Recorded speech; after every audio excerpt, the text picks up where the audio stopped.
簽咗啊？係幾時啊？今朝幾多點啊9點，佢起身上嚟。我唔知佢幾點起身。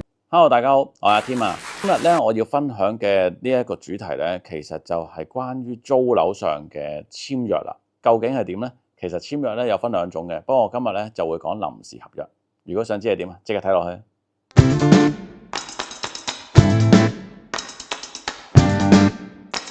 講到臨時合約啦，其實喺行內咧或者坊間啦，好多時都會話係叫臨約啦。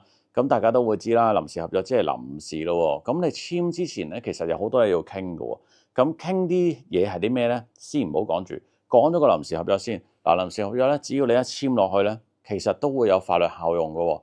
咁即係譬如咧，喺你一個主合約，即係正式合約未生效之前咧，其中有一方唔簽啊，或者你想追索啊，或者點咧，咁其實咧喺嗰度已經可以有法律效用㗎啦。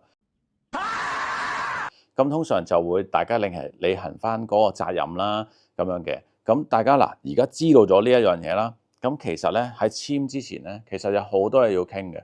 係啲咩咧？除咗租金之外啦，咁其實仲會有個免租期啦。咁香港會比較特別啲啦，即係我而家淨係講香港啦，就會有免租期啦。跟住另外仲會有好多嘅，即係譬如就話間屋我俾唔俾轉牆啊？跟住咧，電器上咧，究竟係邊啲嘢係提供咗俾租客用啊？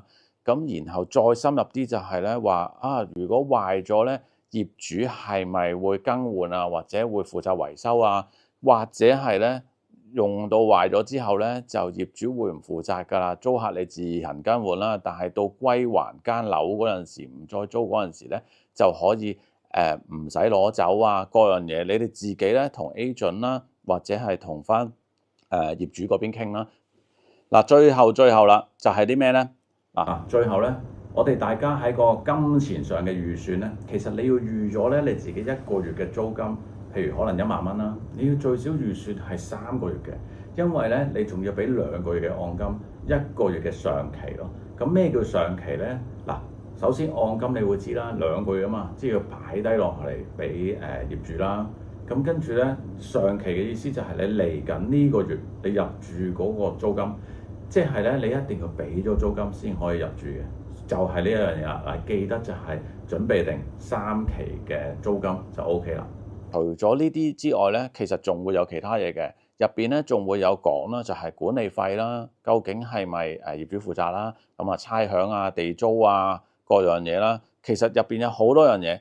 但係咧，呢個只係臨時合約嘅開頭嚟嘅啫。當你哋 OK 咗之後咧，其實下一步咧就會係正式合約。咁但係正式合約咧再複雜啲，我哋下集再講。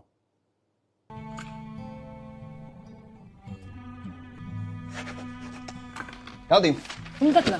得㗎啦。你可以坐陣先。